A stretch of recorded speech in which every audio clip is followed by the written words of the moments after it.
পাকিস্তান দলের অবিশ্বাস্য কীর্তি ভাঙল ২৩২ বছরের রেকর্ড। ইতিহাসের পাতায় পাকিস্তান ক্রিকেট ভেঙে গেল ২৩২ বছরের পুরনো রেকর্ড। প্রথম শ্রেণীর ক্রিকেটে সর্বনিম্ন রান করেও ম্যাচ জেতার নজির গড়ল পাকিস্তান টিভি।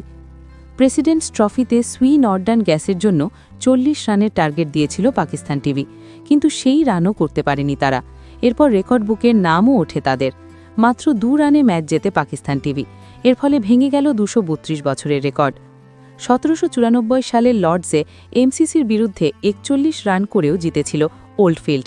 মাত্র ৬ রানে সেই ম্যাচ জিতেছিল তারা। এবার সেই নজিরও ছাপিয়ে গেল। শনিবার পিটিভির বাঁহাতি স্পিনার আলী উসমানের দাপটে চূর্ণ হয়ে যায় প্রতিপক্ষ। ৯ রানে ৬ উইকেট নেন, দলকে ইতিহাস সৃষ্টি করতে সাহায্য করেন। মাত্র ৩৭ রানে অল আউট হয়ে যায় সুই নর্দান।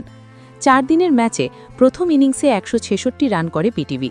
জবাবে ইনিংস শেষে ২৩৮ রান করে ৭২ রানে এগিয়ে যায় সুই। দ্বিতীয় ইনিংসে মাত্র ১১১ রান করে পিটিভি। মাত্র ৪০ রানের লিড ছিল। তাতে মনে হয়েছিল পিটিভির জন্য ম্যাচটা শেষ, লড়াই করার মতো কোনো জায়গা ছিল না। কিন্তু আদতে সেটা হয়নি। এই রানও তুলতে ব্যর্থ সুই নর্দান। এর আগে এমন নজির নেই। সর্বনিম্ন রানে জেতার নজির গড়ে পিটিভি।